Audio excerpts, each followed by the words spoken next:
So here we are in the dashboard of WholeEarthHarvest.com, and I just kind of wanted to go over what we've done for optimization so far. So I'm going to come over here to the plugins section over here.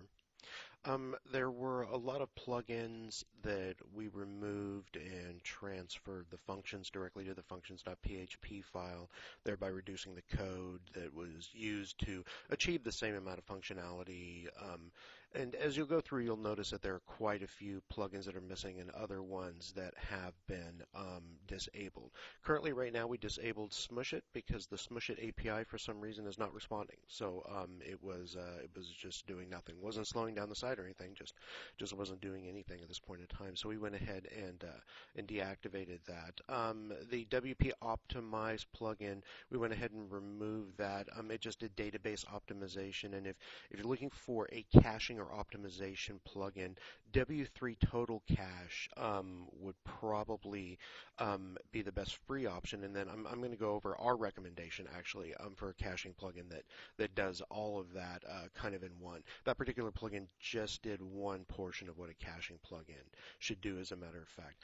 There was also the WordPress SEO had a sitemap module in it that was conflicting actually with the Better WordPress Google XML sitemaps up here. So we went ahead and went in here and configured the Google XML sitemaps and came down here to the WordPress SEO and disabled that portion of the WordPress SEO, since they both did the same thing. And this one up here, the Better WordPress XML sitemaps, does it much better actually than the WordPress SEO one does, because this is just designed for specifically dealing with sitemaps. So we went ahead and went in here and configured this. It was wasn't using caching. It was very resource intensive. So we were able to go ahead and reduce the page load time considerably and the resource usage down quite a bit by reconfiguring this.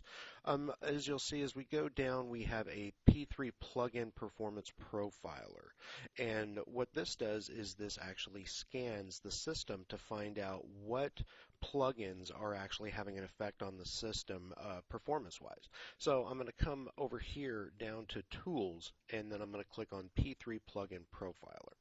And this is going to take me to the profiler and show me the last scan that we did. So it's showing that we have 18 plugins currently active. The plugins are adding almost a second to the page load time. 57% of the page load time is being affected by plugins right now, and there are 52 SQL queries. We brought this down. This was over 100. We got that down. What's utilizing right now, as we can see, and we can come down here by the plugins and take a look at the plugins. What's utilizing primarily right now is the WordPress SEO plugin is utilizing 75% of that plugin load time. So the other plugins they're using about 25% of the plugin load time for the other plugins, and then the WordPress SEO plugin is showing 75%. Now, there is a warning down here that says some plugins may show artificially high results, and that in one of those shows Jetpack.com, but Jetpack.com we're only using for one feature. Jetpack has a lot of features in there, but we're only using it for one feature. So we have all the other features disabled, and so none of those modules are loading. So actually Jetpack is just activating the plugin and loading one module, and so that's why it's not taking up. Usually you see Jetpack take up a considerable amount more runtime than that, but in this instance we're just using it for social share, and so in that case it's using very little time. But what shows the most is WordPress SEO, but that could be, as it says down here, it could be artificially high, might not. We can't really tell that with this particular profile or anything. So the only options where we're at right now is to add a caching plugin, and then there are other WordPress SEO plugins that we can use, and probably we would advise SEO Ultimate. We haven't noticed any type of performance tax when utilizing SEO Ultimate, and if you would like us to go ahead and utilize that, just go ahead and let us know, and we can go ahead and get the plugin switched out and then transfer your settings that are currently in that plugin over to the new plugin.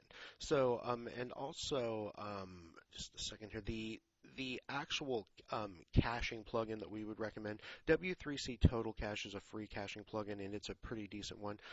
This right here is a paid one called WP Rocket right now, and as you can see, it's already powering over 18,000 sites, or at least it claims to. And it does a tremendous amount of stuff that most of the other caching plugins don't do. So this one, looking at all of this, this seems to be a very aggressive caching plugin, and it runs $39 for a single site license. So it's not an extremely expensive plugin either. You can find it at wprocket.me is where it is, and that's wp-rocket.me. And this is the caching plugin that we specifically advise. So if you want to go ahead and get this caching plugin used, just let us know. I'll send you an invoice for it, and then we'll get it purchased and get it installed for you. Okay. So anyway, I hope that kind of helps. Hope that answers any questions. If you have any other questions, or you want us to go ahead and swap out to the SEO Ultimate plugin, just let us know. Thanks. Bye.